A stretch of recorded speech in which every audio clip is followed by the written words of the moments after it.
There are nights when a house feels smaller than usual. The walls are still there, the porch light is still burning, the kettle is still sitting on the stove, but when a child's breathing becomes too fast, every quiet corner of the home begins to feel full of fear. That night, Henry's small sandals were still beside the door, dusty from playing in the yard. His bowl of porridge was half finished on the kitchen table.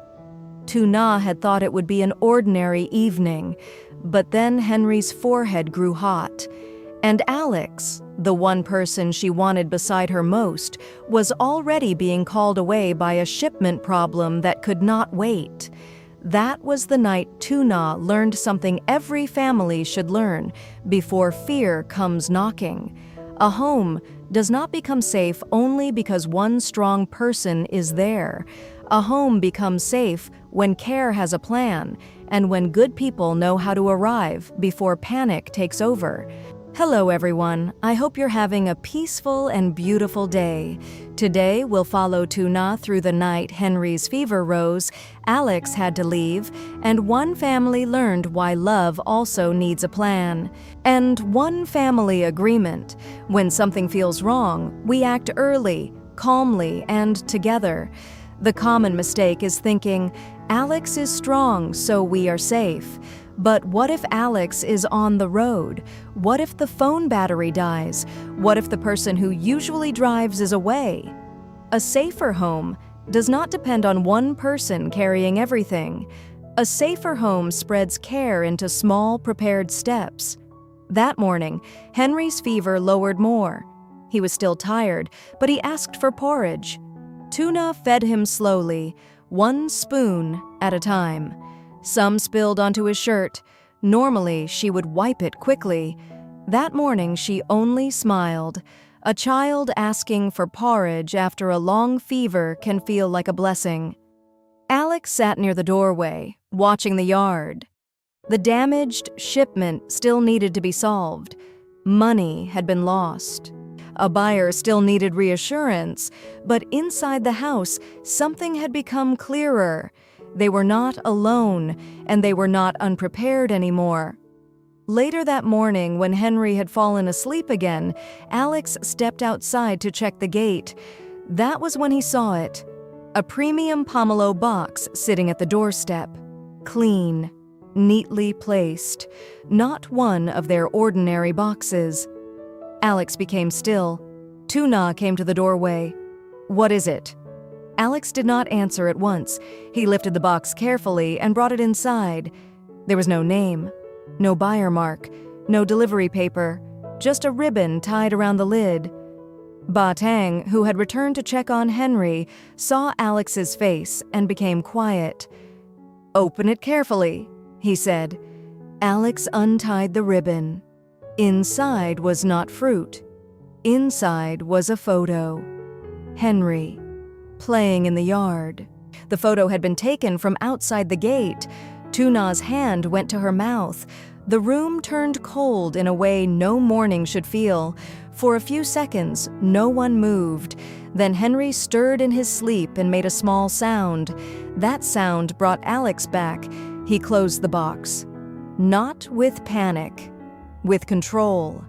His eyes moved to the gate, the yard, the porch, and the road beyond the fence.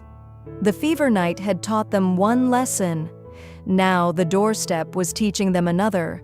A family emergency plan was not only about sickness, it was about knowing who could come, who could help, who could watch, who could be trusted, and who had been watching them without being invited. Tu Na looked at Alex. "Do you think the shipment problem was meant to pull you away?" Alex did not answer quickly. He never liked to speak before he knew, but his silence told her enough. Ba Tang looked at the photo, his face serious. "From today," he said, "Henry does not play alone near the gate." Alex nodded. "No more open gate during work hours. Porch light repaired. Neighbor watch list. And I'll check who knew I had to leave last night." Tu Na held Henry's sleeve gently between her fingers. Her face was pale, but not broken. Last night, Fear had come through fever. This morning, fear came through a photo. But something was different now. Tu Na was not standing alone in the house. Ba Tang was there. Alex was there. The neighbor auntie was already walking back with soup, and on the table sat the new emergency box. Simple, prepared, proof that they had learned how to turn fear into action. Alex stepped inside. Tu Na looked up. For a moment, neither of them spoke. Then Alex touched Henry's forehead. Cooler.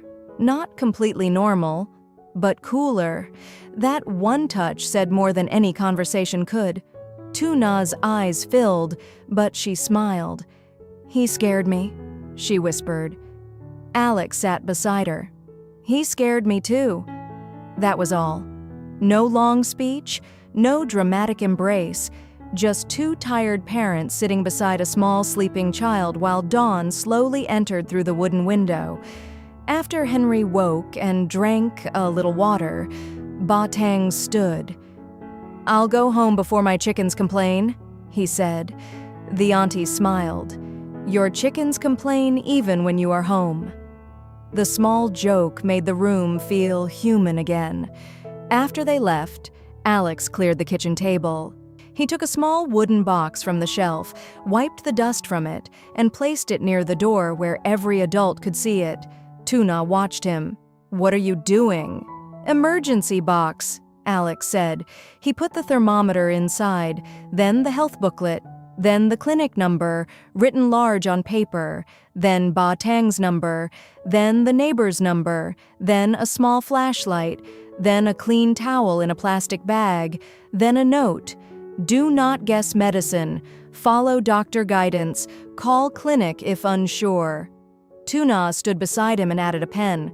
Alex nodded. She added another paper. Transport plan, motorbike fuel, gate key, bag for Henry. Alex looked at her. "You already started the list." "Last night," she said, "when I was afraid."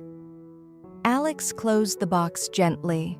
It was only a wooden box with simple things inside, but it felt like fear turned into order, love turned into a system, one hard night becoming protection for the next one, and this was the lesson they carried from that night. Every family with a small child needs an emergency plan before an emergency arrives. Not because parents are weak, because love works better when it knows what to do. One place for the thermometer, one place for the health booklet, written phone numbers not only saved in one person's phone, clear medicine guidance from a doctor, not memory and guessing, transport ready, especially at night, a trusted person nearby who can come quickly, a small bag that can be taken in 1 minute, a path to the gate that is not blocked. Alex looked at Henry sleeping in the morning light. Then he looked at Tu Na. "We will handle this," he said. Tu Na nodded. This time she believed him not because Alex was strong, but because now the whole house had a plan. A little later, Tu Na carried Henry near the doorway for fresher air, wrapped lightly in a cloth. The rain had stopped. The yard was damp. The old wooden gate shone under the porch light. Henry opened his eyes and looked toward his small cart. "Cart!" he whispered. Tu Na smiled for the first time that night. "Yes," she said softly, "your cart is waiting." The auntie wiped her hands on her apron. That is a good sign. When a child remembers his toy, the house can breathe a little. Still, no one stopped watching, because care is not only a feeling. Care is attention repeated again and again. At the warehouse, Alex finished sorting the shipment. The good pomelos were repacked. The damaged ones were separated so they would not spoil the rest. "His fever is lower," she said. "He is sleeping." Alex leaned against the warehouse wall and covered his face with one hand. For the first time that night, his body let him feel the fear he had been holding back. "I'm coming home," he said. The road back felt longer. When Alex reached the village, dawn had not fully come. The sky was gray. Mist lay low over the garden beds. The wooden house looked quiet from the road, but the porch light was still on. Alex parked outside the gate and pushed it open by hand. On the porch, the neighbor was asleep sitting against the wall, helmet beside him. Ba Tang was near the doorway, awake but heavy-eyed. The auntie was washing a small cup in the kitchen. Tu Na was sitting beside Henry. Henry slept with one hand holding the edge of her sleeve. But every time Tu Na called, everything else became distant. "How is he?" Alex asked. "Still hot," Tu Na said. "Ba Tang is here. Auntie brought water. The neighbor is preparing transport." Alex closed his eyes for 1 second. Relief and guilt came together. "I should be there," he said. Tu Na looked at Henry's small hand curled near his cheek. "You are helping us by staying clear," she said. "Just don't stop answering." That line stayed with Alex, because sometimes protection is not only standing beside the bed. Sometimes it is keeping the phone open while carrying another part of the storm. But as Alex rode farther, another thought came into his mind. Why tonight? Why did the shipment problem happen on the exact night Henry became ill? He did not like suspicion. He believed in facts before judgment, but still the thought came.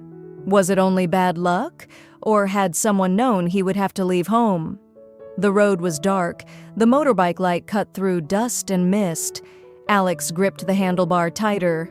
Back at the wooden house, Tu Na checked Henry's temperature again. It had not dropped enough. Her face changed, and Ba Tang saw it. "We prepare to go," he said. "Not panic. Prepare." That was the next lesson from that night. Do not wait until the last minute to arrange transport. When a child has a high fever at night, the hardest part is not only the fever, it is the delay. Looking for keys, finding fuel, calling someone who does not answer, searching for the health booklet, deciding who will hold the child and who will lock the gate. Before they left for the clinic, Tu Na checked Henry one more time. His temperature had begun to lower slightly, not enough to relax completely, but enough to pause. Ba Tang said, "We monitor closely. If it rises again, we go immediately." Tu Na nodded. The neighbor kept the motorbike ready anyway. That is another common mistake in family emergencies. When one sign improves, everyone relaxes too fast. But a good plan does not disappear at the first improvement. A good plan stays nearby until the danger is clearly past. So they stayed awake. The auntie made thin porridge in case Henry could eat later. Ba Tang sat near the door, listening to sounds inside and outside. Tu Na kept checking Henry, wiping his skin gently, offering small sips of water when he woke. The clock moved slowly. Every minute felt longer than a row of harvest baskets. At one point, the house became quiet except for the kettle. Tu Na looked around and saw things she had never noticed before. The medicine paper should not be folded inside an old booklet. The thermometer should not be buried in a drawer. The clinic number should not be saved only in Alex's phone. The neighbor who could drive at night should be written down. The path to the gate should be clear. The flashlight should have batteries. These were not big things, but that night, they felt as important as walls. Tu Na took Alex's old notebook from the shelf. On the first empty page, she wrote, "Emergency box, thermometer, clinic number, health booklet, clean towel, doctor's medicine guidance, transport contact, Ba Tang, neighbor auntie." Sometimes it is two people carrying different parts of the same storm and trusting that neither one will let go. Near midnight, Henry woke and cried weakly. Tu Na lifted him carefully. His hair was damp at the edges. He leaned against her chest, hot and heavy with sleep. Ba Tang checked the time. "We measure again." The number was lower than before. Not normal yet, but lower. Everyone breathed differently after that. The neighbor outside, still sitting on his motorbike, called softly, "Still going?" "Not yet," Ba Tang answered. "Stay a little more?" "I'll stay." No one made a speech about community. They simply stayed. That is how trust is built in village life, not by big promises, but by people showing up when the road is dark and a child is sick. He took photos, spoke to the buyer, accepted part of the loss, and promised replacement boxes for the next delivery. Normally, Alex would have stayed longer. That night, he did only what was necessary. His mind was already on the road home.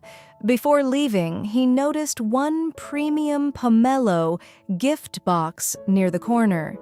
It was clean, strong, and neatly labeled, but it had been placed aside. "Why is this here?" Alex asked the driver. The driver looked uncomfortable. "It was at the doorstep when we arrived. I thought it belonged to the buyer, but there's no name." Alex looked at the box. Something about it felt wrong. Not dangerous exactly, but wrong in the way a quiet object can feel wrong when it appears where it should not be. He took a photo and left it aside for the moment. Then Tu Na called. Small delays can feel endless, so Ba Tang divided the work. Auntie helped Tu Na pack Henry's health booklet, one clean shirt, a towel, and water. Then he called to the neighbor outside. "Bring the motorbike closer. Keep the light on." Tu Na held Henry and whispered his name. He opened his eyes a little, then closed them again. Her throat tightened. The auntie came beside her and touched her shoulder.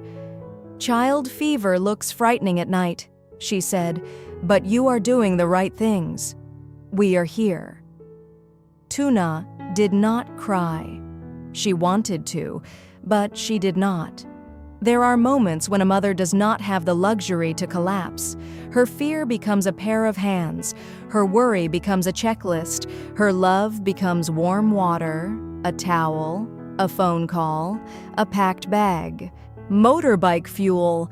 She looked at the list and almost laughed from exhaustion. It was so simple. Why had they waited for fear to teach them? Alex called again from the town warehouse. "I checked the boxes," he said. "Some are damaged, not all. I'm sorting them now." "How many?" Tu Na asked.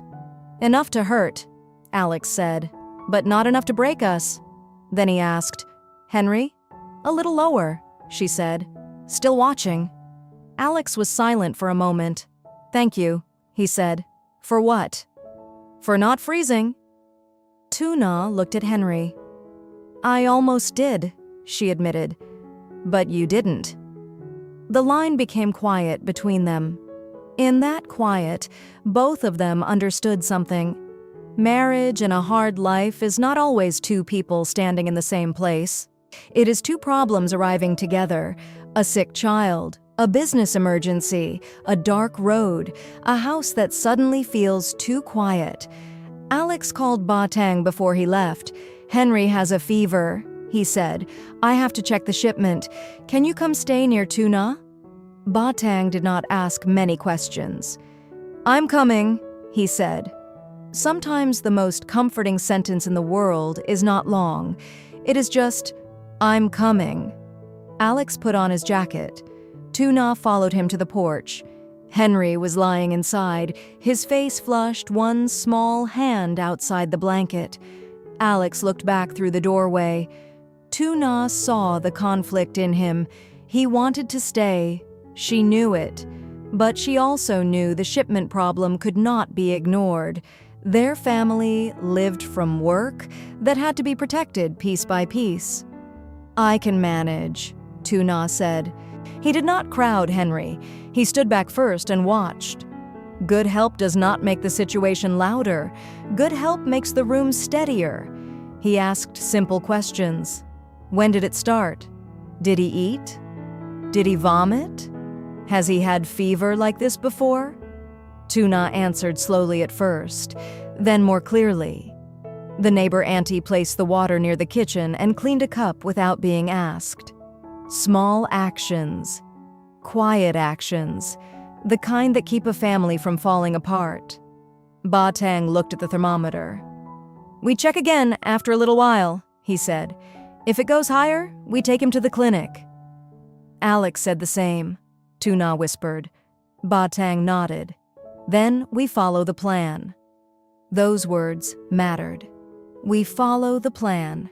Not, "Don't worry." Not, "Nothing will happen." Just a plan. The evening began with the sound of wood creaking under Alex's steps. He had just come back from checking the pomelo boxes near the shed. The yard smelled faintly of wet soil after a short rain. Tu Na was in the kitchen, rinsing a small cloth in a basin. Henry sat near the doorway, pushing his little wooden cart across the floor. For a while, everything felt normal. The kind of normal a family does not notice until it is gone. Alex came into the kitchen with his phone in his hand. His face was calm, but Tu Na knew that look. It was the look he had when trouble had already arrived, and he was quietly measuring how much damage it could do. "What happened?" Tu Na asked. Alex looked toward Henry first, then lowered his voice. "The ship going to town has a problem. Some boxes were dropped. The buyer wants me there before they refuse the whole order." Tu Na paused with the wet cloth in her hand. "Tonight?" Alex nodded. He did not complain. That was Alex's way. When trouble came, he saved his strength for the next step. But Tu Na felt the tiredness in her shoulders at once. The day had already been long. She had washed vegetables, cleaned the kitchen, checked the small garden beds, and fed Henry when he became fussy in the afternoon. Then Henry leaned against her leg. Tu Na touched his hair. "He feels warm," she said. Alex stepped closer and placed the back of his hand on Henry's forehead. His eyes changed slightly. "Maybe from playing outside?" he said. "Let's check properly." That was the first small sign. And this is something many parents understand only after a hard night. Emergencies rarely enter the house loudly. Often they begin with one small change. A child becomes quieter, a forehead feels warmer, dinner is not finished, breathing sounds different. Alex carried Henry to the bed, near the wooden wall where the air was cooler. Tu Na opened the drawer to find the thermometer, but it was buried under old receipts, string, and a broken pen. That small delay made Alex stop. "We need to put these things in one place," he said quietly. At that moment, it sounded like a small comment. Later, Tu Na would remember it as the beginning of the lesson. The thermometer showed Henry's temperature was high enough to worry them. Not enough to make them scream, but enough to make the room very still. Tu Na swallowed. "Should you still go?" she asked. Alex did not answer immediately. Outside, a motorbike passed the gate. The porch light made a pale circle on the wet ground. Another message came from the driver. The buyer was angry. If the shipment was rejected, the loss would not only be money, it would hurt trust. It would affect the next order. But Henry moved under the thin blanket and made a small sound. That sound cut through everything. Alex sat beside him and touched his cheek. "I will call Ba Tang," he said, "and I will keep my phone open. If his fever rises more, you go to the clinic. Do not wait for me." Tu Na nodded, but panic was already moving inside her chest. This is where many families discover the truth about pressure. It is not one problem that breaks you. Before a parent can help a child, the parent has to slow the panic enough to see clearly, not pretend to be brave, not ignore fear, just slow it. Tu Na wiped Henry's neck, arms, and legs. She changed his damp shirt into a lighter one. She moved the blanket away so he would not overheat. Then, she looked for the medicine guidance paper from the last clinic visit. It was not in the drawer. It was not beside the rice tin. It was not under the notebook near the window. That was when fear rose again. Because in the middle of an emergency, a messy house does not just look messy, it steals time. She finally found the paper folded inside an old health booklet. She read the instructions, but she did not guess beyond what the doctor had written before. With a child, guessing could be dangerous. So she called the clinic. The line rang for a long time. No answer. She called Ba Tang. "I'm almost there," he said. "How is Henry?" "Still hot? Breathing fast? I'm wiping him with warm water." "You did right. I'm coming through the lane now." A few minutes later, there were 3 steady knocks at the wooden gate. Tu Na opened it and saw Ba Tang standing there, his old rain jacket wet at the shoulders. He had come so quickly that one sandal was muddy. Behind him, the neighbor auntie carried a bottle of clean water. "I heard Henry has a fever," she said. "At night we should not run out of water." Tu Na felt something inside her loosen, not because the fever was gone, it was not, but because she was no longer alone in the room with fear. Ba Tang washed his hands and came inside. Her voice was soft, but not helpless. Alex looked at her carefully. "Call me after you check again. Keep him in light clothes. Use warm water. If anything feels wrong, call the clinic or go straight there." He did not say it like an order. He said it like someone trying to leave his strength behind. Then he rode out through the gate. The sound faded down the road, and suddenly, the house felt too big. Tu Na went back inside. Henry's breathing was faster than usual. Not terrible, but different enough to make her heart tighten. She sat beside him and placed one hand on his chest, counting quietly. Then she took a basin, poured warm water, and dipped a towel into it. Her hands were shaking, so she stopped and breathed. That was the first practical lesson of the night. That is the difference between comfort and preparation. Outside, another neighbor arrived at the gate. It was the man who often helped carry baskets during harvest. "My motorbike has fuel," he said from the porch. "If you need to go to the clinic, I'll bring it to the front." That one sentence became another layer of safety. Tu Na looked around the house. Someone checked the road. Someone boiled water. Someone kept transport ready. Someone stayed near Henry. And Alex, though far away, kept calling. On the road, Alex had stopped twice to answer the phone. The shipment problem was worse than he expected. Several premium pomelo boxes had been damaged. The buyer was frustrated. The driver kept explaining that the road had been slippery. By dawn, Henry's fever had lowered, but the night had changed the family. Tu Na learned that panic becomes smaller when there is a plan. Alex learned that protection cannot depend on him alone.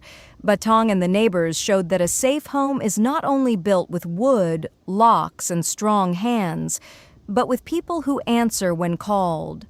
The emergency box on the kitchen table was simple: a thermometer, a health booklet, written numbers, a towel, a flashlight, and a plan for transport.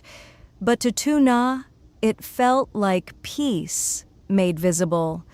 And when the strange pomelo box appeared at the doorstep with Henry's photo inside, they understood something even deeper. Care must be ready before fear arrives. Because love is not only the feeling that makes you worry. Love is the quiet work that makes sure, when the night becomes heavy, no one has to stand alone.